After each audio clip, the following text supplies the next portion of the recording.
Hello friends! Good morning! So pag-uusapan natin kung paano mag-cash in sa Dragon Player Club at saka kung paano mag-activate ng account. Let's go! Andito tayo ngayon sa Dragon Player Club. So click lang natin yung 3 lines sa ilalim. Click natin yung deposit. Pili tayo ng payment channel. For example, GCash. Click lang natin yung Pay Now. Enter natin yung amount.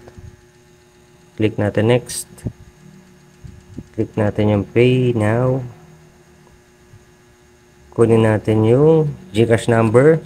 At kapag nakapag-send na tayo, save lang natin yung resibo. Then, upload lang natin dito. Select proof of payment. Then, confirm. So, hintayin lang natin ma-confirm yung ating payment. So, balik tayo sa dashboard. So, kapag na-confirm na, makikredit siya. Makikita nyo dito sa main balance. Pwede na tayo mag-invest. So, pili tayo ng investment. Click lang natin to.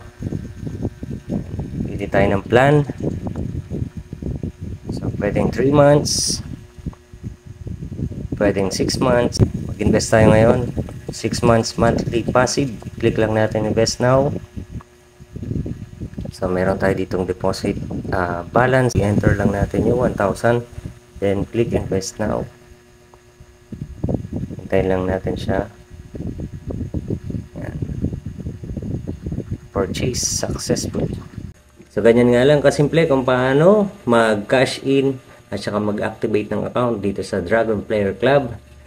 So, ito po ay isang online income opportunity. So, kung gusto niyo pong i-try, mag-PM lang po kayo. Yun lang muna po. Paalam.